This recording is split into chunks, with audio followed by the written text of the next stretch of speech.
yang kedua adalah menurut dia itu pria itu ada fasenya untuk mengumpulin duit. Tapi ini gue gak tahu ini berlaku ke semua orang atau enggak, karena wealth-nya dia udah beda sama gue gitu kan. Dia bilang itu, gue tanya, when lu ngerasa the happiest? Menurut dia, happiest dia itu ketika dia berhasil punya perusahaan yang punya pemasukannya mungkin di angka 10 sampai 100 M. Kalau buat dia? Buat dia. Dan menurut gue itu adalah waktunya dia bahagia.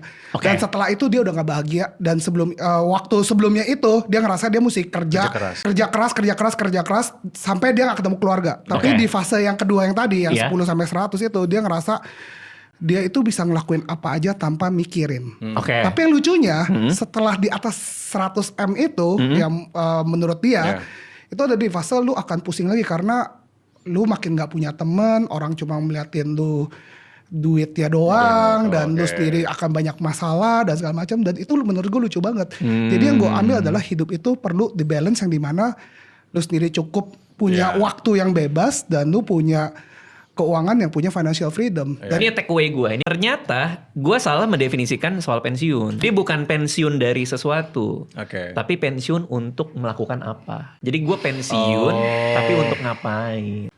Ini semua, gue ngasih meaning ke hidup gue dengan melakukan apa yang gue suka. Jadi menurut gue ada dalam fase ngelakuin apa yang gue suka. Gue stand up, gue mau ke Bali.